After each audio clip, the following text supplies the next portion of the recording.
matin, une solo pour la capsule numéro 37 et toujours le recueil de semences de grandeur, Dennis Waitley.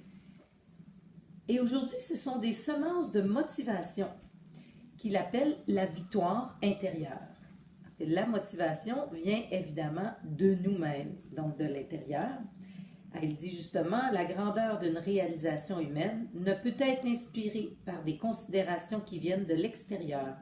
Elles ne peuvent provenir que de l'intérieur de l'être. Alors, comme j'achève ce beau livre, je vais en profiter pour vous faire part de belles phrases que j'ai retenues et qui portent évidemment à réfléchir. La motivation est une force intérieure qui pousse à agir et détermine le comportement. Vos pulsions intérieures vont vous propulser plus loin, plus rapidement que n'importe quel autre stimulus extérieur. Il est difficile d'être déprimé et actif en même temps. Lorsque vous êtes morose, cessez de penser à vous-même et sortez de la maison pour aider quelqu'un qui en a plus besoin que vous. La motivation, c'est le moteur de l'action. C'est tellement simple, tellement... Mais il faut toujours relire ces choses-là. Être victorieux. Être victorieux, c'est se réjouir d'être soi. Être victorieux, c'est nourrir le sentiment qu'il n'y a pas de limite.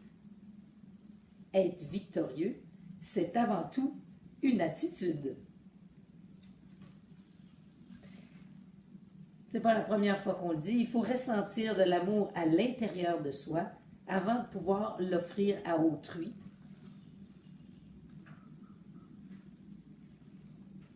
C'est pas l'expérience d'aujourd'hui qui nous cause le plus grand stress. C'est le regret de quelque chose que nous n'avons pas fait hier. Ah, j'aime ça. La motivation peut être comparée à la vapeur.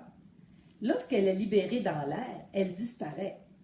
Mais lorsqu'elle est accumulée et dirigée vers un objectif, elle propulse les avions à réaction du pont d'un porte-avions. J'adore ça. Et vous êtes ce que vous faites.